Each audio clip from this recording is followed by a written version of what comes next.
Hi guys, welcome to Keeping It Simple Crafts. Today I am going to be showing you how to make a Christmas centerpiece using materials from Dollar Tree. For this centerpiece, you will need a tray or a container, and the plastic ones from Dollar Tree work just fine.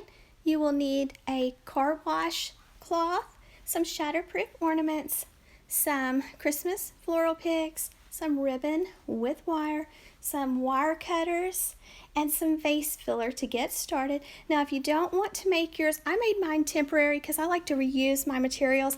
So if you want to make it permanent, use some foam, hot glue your foam into the tray, and then add a little hot glue onto your picks and push them into the foam if you want to keep it there permanently. But I added a candle to the center of mine, so remember that if you're adding foam, to put two pieces so that you have room in the center for your candle.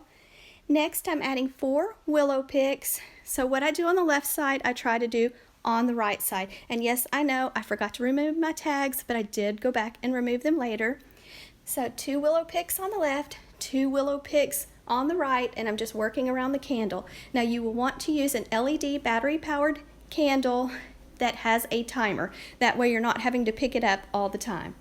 So then I added 2 eucalyptus picks, also from Dollar Tree, one on the left, one on the right, and now I'm adding some LED battery powered lights, just stringing them in from Dollar Tree also. Make sure that you place the battery box where that you can get to the on and off switch easily.